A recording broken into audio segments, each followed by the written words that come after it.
তোমার খাবার হয়নি এখনো? আজ খেতে পাবো না? না হ্যাঁ আসছি, দাঁড়াও, খাবার করতে তো সময় লাগে। নাও ধরো, দাঁড়াও আমারটা নিয়ে আসি। তুমি যে বলেছিলে আলু ফুলকপি দিয়ে মাছ করবে। মাছ ফ্রিজ থেকে বার করতেই ভুলে গেছি, তাই আলু ফুলকপি করেছি। আজকে একটু আলু ফুলকপি দিয়ে খেয়ে নাও, কালকে তোমাকে আমি মাছের ঝোল করে নুন দেবো। কই? নুনটা অন্তত এনে দাও। আচ্ছা ঠিক আছে, দাঁড়াও, তুমি নাও, আমি এক্ষুনি নুন এনে দিচ্ছি। আগের বার ভাতের ভিতরে মাছ লুকানো ছিল, এবার নেই তো। কই না তো, এবার তো নেই। এবার ভাতটা ঘেটে ফেললাম, ও আসার আগে থালাটা পাল্টে দিই। থাক বাবা, নুন তো এনে দিয়েছি, খাও। দাও একটু তরকারি দিয়ে দাও, ওটা দিয়েই খাই। ঠিক আছে, কালকে মাছ করে দেবো বললাম তো, আজকে ফ্রিজ থেকে বের করে। ঠিক আছে ঠিক আছে, এটা দিয়েই খাই। কি গো, তুমি বসে আছো, খাচ্ছ না?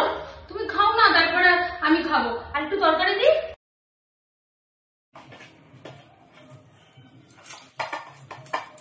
যাই, আমি উঠছি। ঠিক আছে তুমি যাও। খেয়ে দিয়ে উঠবে। হ্যাঁ তুমি যাও, গিয়ে হাত ধুয়ে ঘরে গিয়ে শো, আমি একটু খাওয়া খেয়ে আসছি।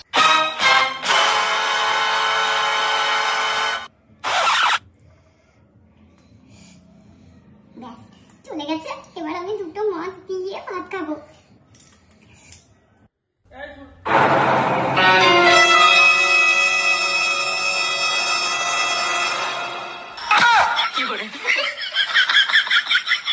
ये सब क्या देखना पड़ रहा है।